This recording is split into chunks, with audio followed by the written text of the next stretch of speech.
Ça, c'est du garage. C'est le centre d'entretien des Forces canadiennes à Gagetown. Pas la bonne adresse pour faire mettre les pneus d'hiver, mais c'est la place parfaite pour l'entretien des plus gros véhicules de l'armée. Et pour nous, les soldats qui les font rouler. Nous, on est les techniciens de véhicules des Forces canadiennes. Des soldats mécaniciens aussi à l'aise sous le capot d'une Jeep que dans une zone de combat. Je suis le sergent Frédéric L'Italien, originaire de Saint-Anne-des-Monts en Gaspésie, technicien de véhicules, affecté au 3e groupe de soutien-secteur à la base de Gagetown. Et je suis caporal Martin Couture de la ville de Québec, technicien de véhicules au 5e régiment d'artillerie légère du Canada. On va te dire pourquoi, d'après nous, c'est un des meilleurs métiers militaires et pourquoi on pense que c'est la meilleure place pour quelqu'un qui veut travailler comme mécanicien.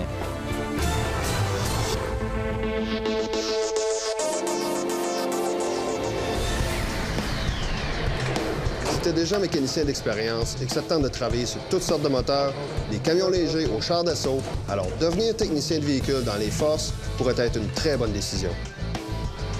D'autant plus que les forces sont une excellente place pour suivre ta formation, faire ton apprentissage et obtenir un poste avec des vraies responsabilités.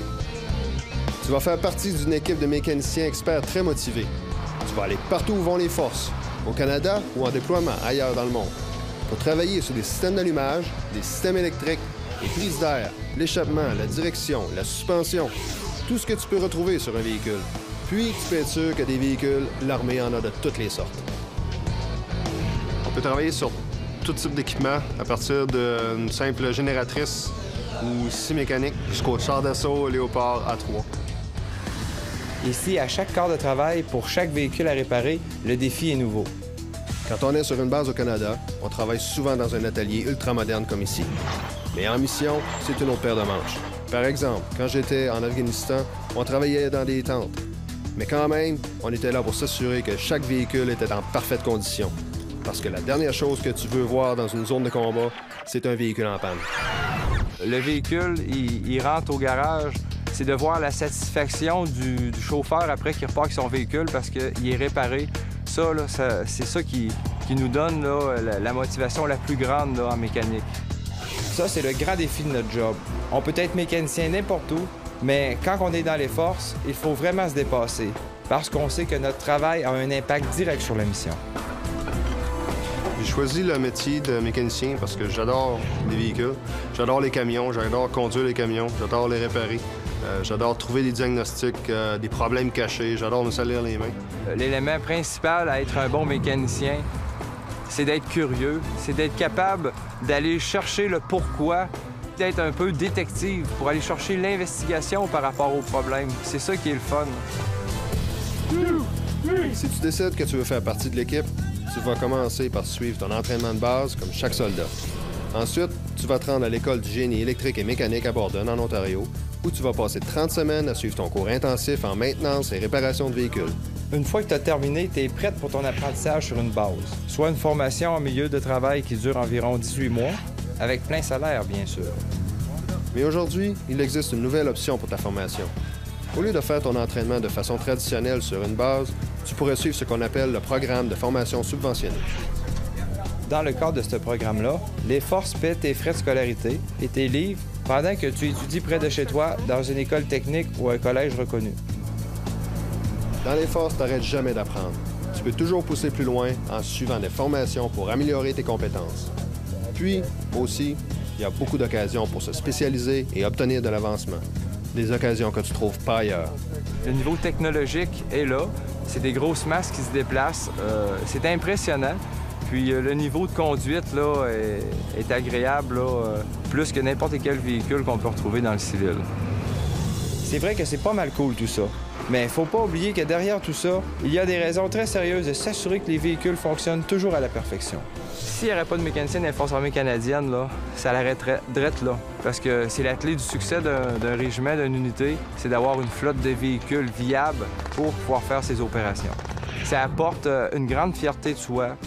Le fait d'aller aussi outre-mer en mission, représenter notre pays, c'est doublement gratifiant. Et en voyant aussi les autres contingents, bien, on est fiers d'appartenir à l'armée canadienne. Quand j'ai choisi de devenir technicien de véhicule dans les forces, j'ai vraiment fait le meilleur choix. Puis, comme nous, on dit toujours, si les techniciens de véhicules font pas leur job comme il faut, l'armée va avoir besoin de bien meilleures bottes.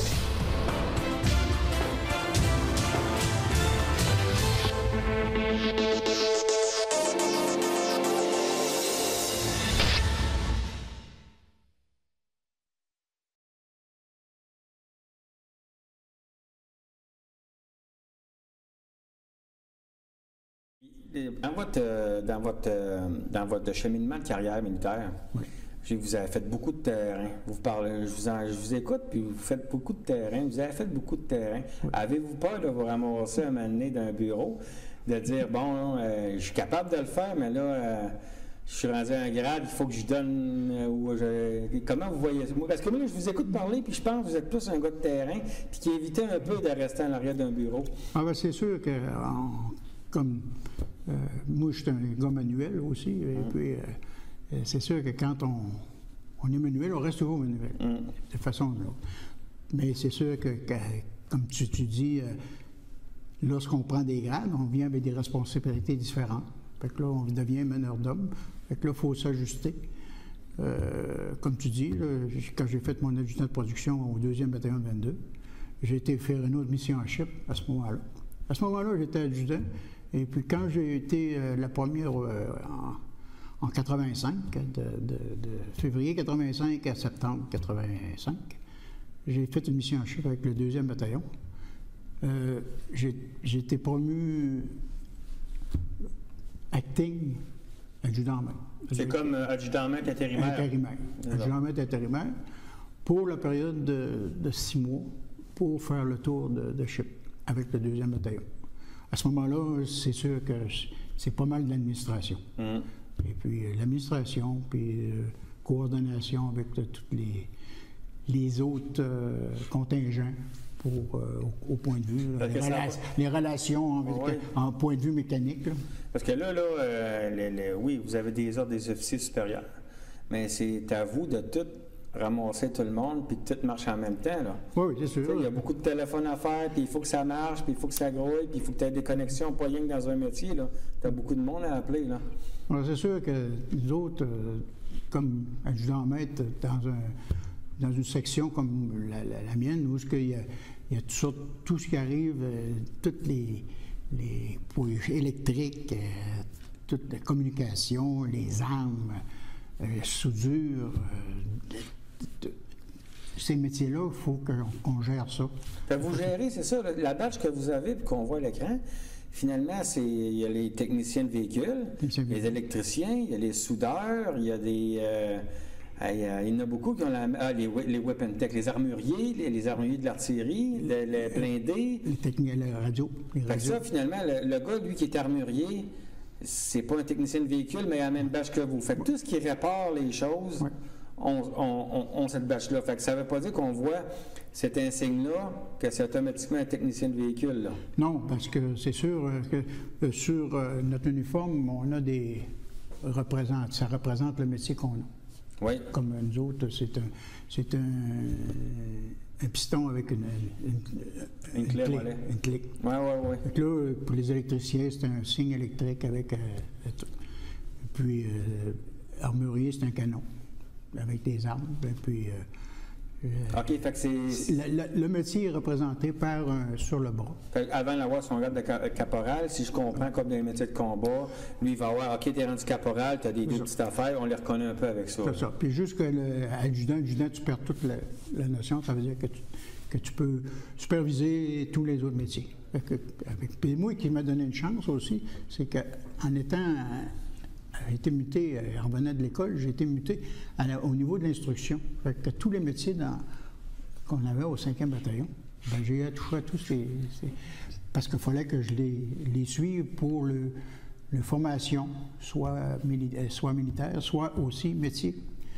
J'avais à les suivre quand c'était le temps pour aller sur un cours. Mais pour être un bon leader, il faut que tu connaisses qu'est-ce qu'ils font tes gars, là. C'est ça. Fait que tu as été chanceux. C'est sûr que, comme tu parles, là, à un moment donné, ça vient pas tout seul de même. On a des cours de formation aussi. Puis quand on vient pour avoir certains grades, à ce moment-là, tu vas sur des formations aussi. La même chose pour faire de l'instruction. Tu vas sur des cours d'instructeur, tu vas des cours de formation. Comment donner l'instruction, comment parler au monde. L'instruction, il y a pas ça l'instruction technique. Après ça, ben là, tu t'en vas, quand tu viens superviseur d'instruction, toutes ces choses-là, faut qu'il y aille sur des formations. Mais je vois avec tout ce bagage-là, 30 ans là, dans ce métier-là, vous n'aviez pas une possibilité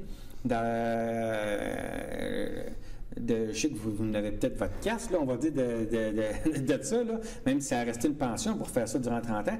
Est-ce que vous avez des possibilités d'avoir des reconnaissances civiles lorsque vous sortez de l'armée?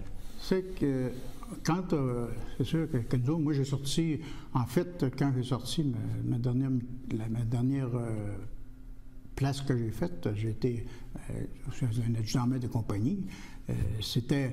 Je m'occupais de la compagnie de maintenance du 5e bataillon. Ça représentait beaucoup de personnes, au-dessus de 350 personnes. Il y avait du monde dans une bâtisse. Et personnel militaire et civil. Je m'occupais de la discipline aussi.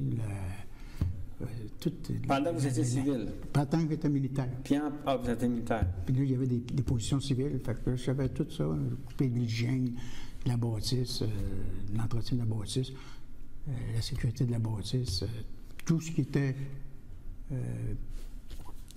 discipline au niveau du personnel.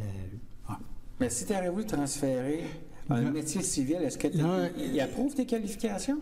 Là, c'est une bonne question parce que là, ce qui est sûr que quand moi j'ai sorti sur un plan de réduction des forces. Oui. Après 30 ans. Et puis, à ce moment-là, nous autres, ils nous donnaient un genre de formation qu'on allait voir du personnel. On parle de 93. Oui, en 93. Il parle du personnel qui nous dit, qui nous gère, qui nous dit quoi faire. Et on va se faire accréditer s'ils sont capables. Mais notre métier, si je vous dirais, en Ontario, notre métier est reconnu. Mais au Québec, il n'est pas reconnu. Ça brette un peu, là. Ça brette un peu. C'est parce que les militaires ne sont pas acceptés dans les SQ, mais sont acceptés dans l'OPP en Ontario. C'est ça. Il y a des métiers qui ont des reconnaissances au niveau du Canada, mais au Québec, on marche sur un différent système. C'est de valeur. C'est de valeur, parce que, tu sais, le gars qui est mécanicien en Ontario et qui est mécanicien à Québec, ils ont tous les deux mécaniciens, mais c'est la formation. Les formations militaires n'ont pas accepté. C'est pareil comme le cours de chauffeur. C'est vrai. Le cours de chauffeur, vous prenez, comme nous autres, comme peut-être toi aussi, moi j'ai passé mon cours à Kingston, Ontario, mon cours de chauffeur. J'avais mon permis de chauffeur, j'ai été au bureau des licences en Ontario, ils m'ont donné mon permis de conduire. Mais en tout cas, plus au Québec. Écoute, j'avais 17 ans, puis j'avais mon permis de conduire, mon père n'a même pas signé dans l'Ontario, parce que j'avais suivi le cours. Quand j'arrivais au Québec, il n'était pas valide. Non. Non. Non, c'est une grosse lacune, ça. Puis tu vas chauffer un véhicule militaire avec ton permis militaire. Tu vas chauffer sur toutes les rues, les routes, puis tu n'as même pas ton permis civil. Non. Puis le permis militaire est accepté. Mais quand tu viens pour prendre ton auto, tu n'as pas le droit de chauffer, mais avec ton permis militaire. Ah, bien ça, c'est on va dire, un peu la chronique paranormale du DND. Hein? On le sait, parce qu'on trouve ça drôle, c'est pas négatif, mais on le sait que c'est le même. Là, tu sais, je vais te faire juste un exemple.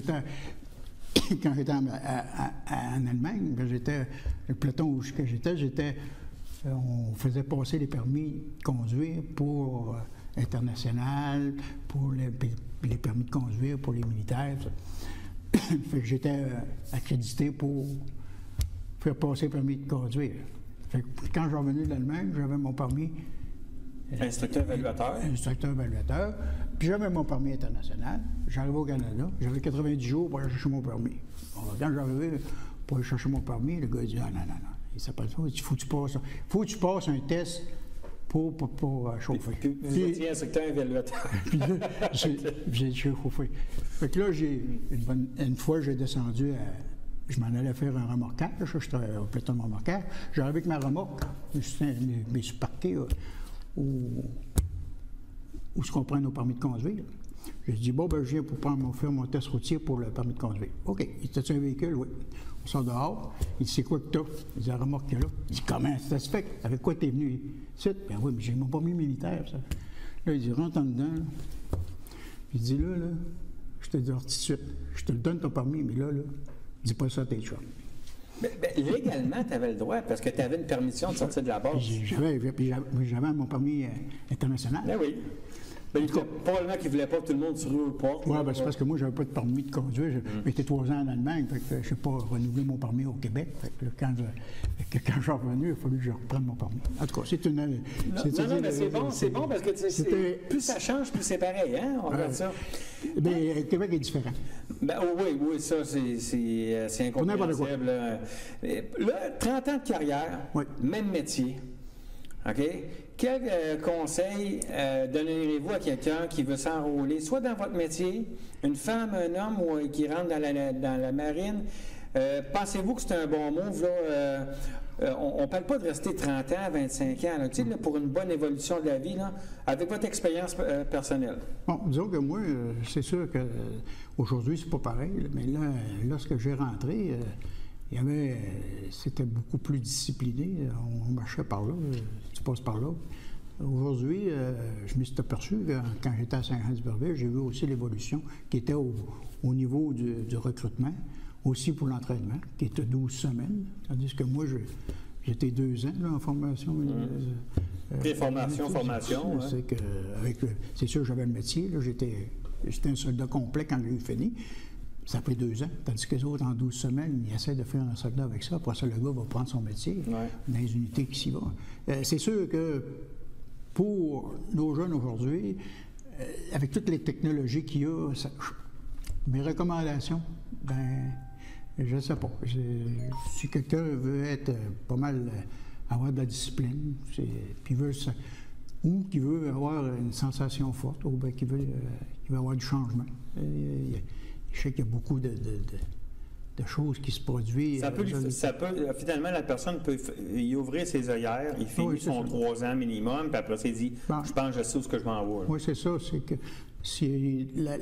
avoir la discipline aussi, puis l'esprit de corps, puis aussi de se faire de nouveaux amis, puis de voir aussi différentes places. Hein. Le gars peut aller travailler dans différentes provinces aussi. Il ne reste pas toujours en même place. Si quelqu'un qui aime ça, la personne, d'abord, il faut qu'elle aime ça. Fait que si elle a un doute au bureau de recrutement, on va lui dire d'attendre une autre année. Parce qu'un coup t'as signé, là. C'est ça. Il faut qu'elle essaie de déterminer, première des choses, qu'elle ait un but.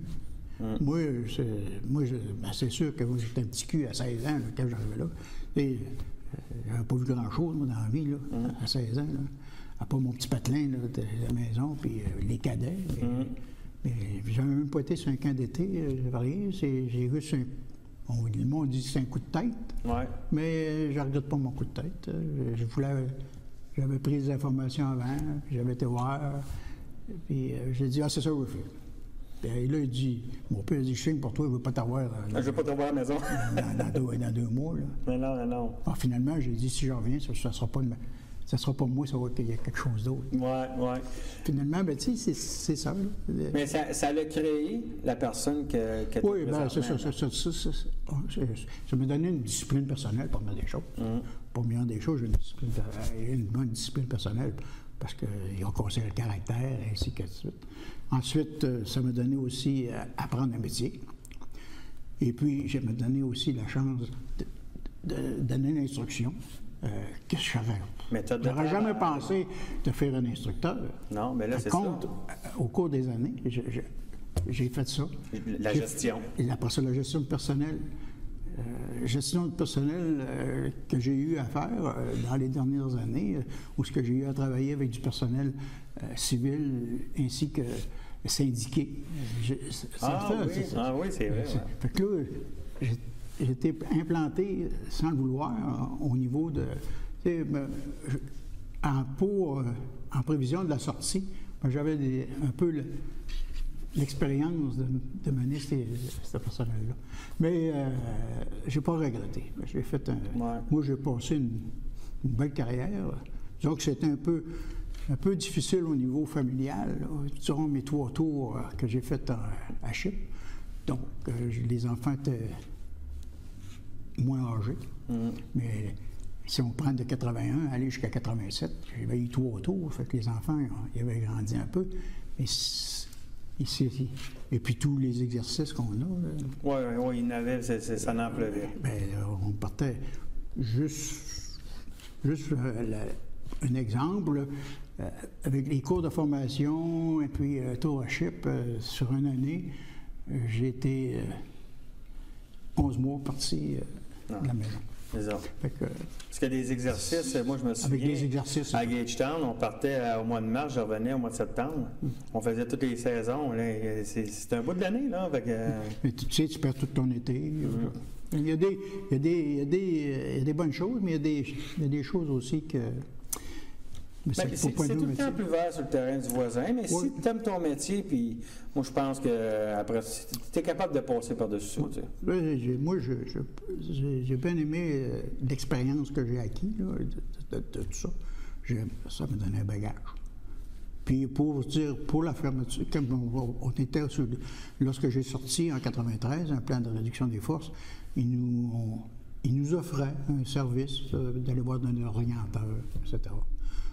Que tu parlais tout à l'heure, lorsque j'ai passé vers l'orienteur, lui faisait en part de tout ce que j'avais comme bagage de métier, ainsi que toutes les places que j'avais faites, ainsi que les postes que j'avais occupés. Tu donnes ça au gars. Là, il dit, ouais, ben là, il dit, première des choses, il dit, si tu veux continuer comme mécanicien, ben là, il dit, il va falloir que tu prennes un cours. Fait que là j'avais encore 1200 heures. Tu pensé 1200 heures? Ah, j'ai dit, ça n'a pas de sens. 1200 heures. J'ai dit 1200 heures. Puis le cours se donnait.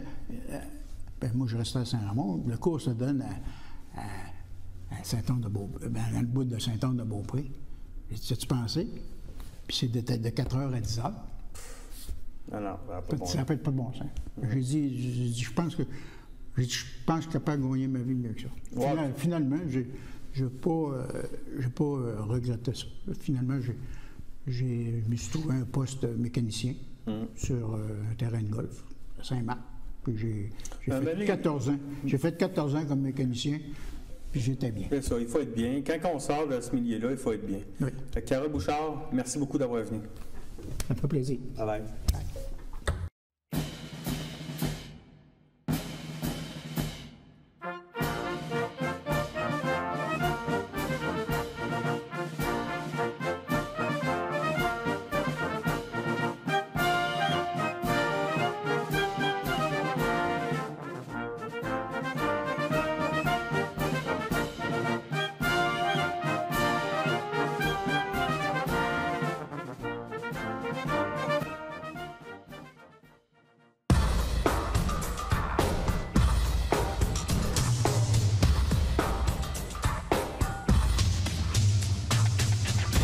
Ça, c'est du garage. C'est le centre d'entretien des Forces canadiennes à Gagetown. Pas la bonne adresse pour faire mettre les pneus d'hiver, mais c'est la place parfaite pour l'entretien des plus gros véhicules de l'armée. Et pour nous, les soldats qui les font rouler. Nous, on est les techniciens de véhicules des Forces canadiennes. Des soldats mécaniciens aussi à l'aise sous le capot d'une Jeep que dans une zone de combat. Je suis le sergent Frédéric L'Italien, originaire de Saint-Anne-des-Monts en Gaspésie, technicien de véhicules, affecté au 3e groupe de soutien de secteur à la base de Gagetown. Et je suis caporal Martin Couture de la ville de Québec, technicien de véhicules au 5e régiment d'artillerie légère du Canada. On va te dire pourquoi, d'après nous, c'est un des meilleurs métiers militaires et pourquoi on pense que c'est la meilleure place pour quelqu'un qui veut travailler comme mécanicien.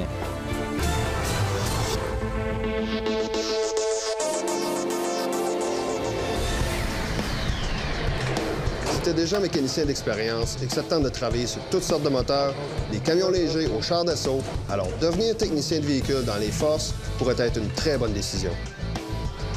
D'autant plus que les forces sont une excellente place pour suivre ta formation, faire ton apprentissage et obtenir un poste avec des vraies responsabilités.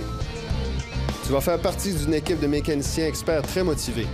Tu vas aller partout où vont les forces, au Canada ou en déploiement ailleurs dans le monde, pour travailler sur des systèmes d'allumage, des systèmes électriques, les prises d'air, l'échappement, la direction, la suspension, tout ce que tu peux retrouver sur un véhicule. Puis, tu peux être sûr que des véhicules, l'armée en a de toutes les sortes. On peut travailler sur tout type d'équipement, à partir d'une simple génératrice ou scie mécanique jusqu'au char d'assaut Léopard A3. Ici, à chaque quart de travail, pour chaque véhicule à réparer, le défi est nouveau. Quand on est sur une base au Canada, on travaille souvent dans un atelier ultramoderne comme ici. Mais en mission, c'est une autre paire de manches. Par exemple, quand j'étais en Afghanistan, on travaillait dans des tentes. Mais quand même, on était là pour s'assurer que chaque véhicule était en parfaite condition. Parce que la dernière chose que tu veux voir dans une zone de combat, c'est un véhicule en panne. Le véhicule, il rentre au garage, c'est de voir la satisfaction du chauffeur après qu'il repart avec son véhicule parce qu'il est réparé. Ça, là, c'est ça qui nous donne là, la motivation la plus grande là, en mécanique. Ça, c'est le grand défi de notre job. On peut être mécanicien n'importe où, mais quand on est dans les forces, il faut vraiment se dépasser parce qu'on sait que notre travail a un impact direct sur la mission. J'ai choisi le métier de mécanicien parce que j'adore les véhicules, j'adore les camions, j'adore conduire les camions, j'adore les réparer, j'adore trouver des diagnostics, des problèmes cachés, j'adore me salir les mains. L'élément principal à être un bon mécanicien, c'est d'être curieux, c'est d'être capable d'aller chercher le pourquoi, d'être un peu détective pour aller chercher l'investigation par rapport au problème. C'est ça qui est le fun. Si tu décides que tu veux faire partie de l'équipe, tu vas commencer par suivre ton entraînement de base comme chaque soldat. Ensuite, tu vas te rendre à l'école du génie électrique et mécanique à Borden, en Ontario, où tu vas passer 30 semaines à suivre ton cours intensif en maintenance et réparation de véhicules. Une fois que tu as terminé, tu es prête pour ton apprentissage sur une base, soit une formation en milieu de travail qui dure environ 18 mois, avec plein salaire, bien sûr. Mais aujourd'hui, il existe une nouvelle option pour ta formation. Au lieu de faire ton entraînement de façon traditionnelle sur une base, tu pourrais suivre ce qu'on appelle le programme de formation subventionnée. Dans le cadre de ce programme-là, les forces paient tes frais de scolarité et tes livres pendant que tu étudies près de chez toi dans une école technique ou un collège reconnu. Dans les forces, tu n'arrêtes jamais d'apprendre. Tu peux toujours pousser plus loin en suivant des formations pour améliorer tes compétences. Puis, aussi, il y a beaucoup d'occasions pour se spécialiser et obtenir de l'avancement. Des occasions que tu trouves pas ailleurs. Le niveau technologique est là. C'est des grosses masses qui se déplacent. C'est impressionnant. Puis le niveau de conduite là, est agréable, là, plus que n'importe quel véhicule qu'on peut retrouver dans le civil. C'est vrai que c'est pas mal cool tout ça. Mais il faut pas oublier que derrière tout ça, il y a des raisons très sérieuses de s'assurer que les véhicules fonctionnent toujours à la perfection. S'il n'y aurait pas de mécanicien dans les Forces armées canadiennes, là, ça l'arrêterait drette là. Parce que c'est la clé du succès d'un régiment, d'une unité, c'est d'avoir une flotte de véhicules viables pour pouvoir faire ses opérations. Ça apporte une grande fierté de soi. Le fait d'aller aussi outre-mer en mission, représenter notre pays, c'est doublement gratifiant. Et en voyant aussi les autres contingents, bien, on est fiers d'appartenir à l'armée canadienne. Quand j'ai choisi de devenir technicien de véhicule dans les forces, j'ai vraiment fait le meilleur choix. Puis, comme nous, on dit toujours, si les techniciens de véhicules font pas leur job comme il faut, l'armée va avoir besoin de bien meilleures bottes.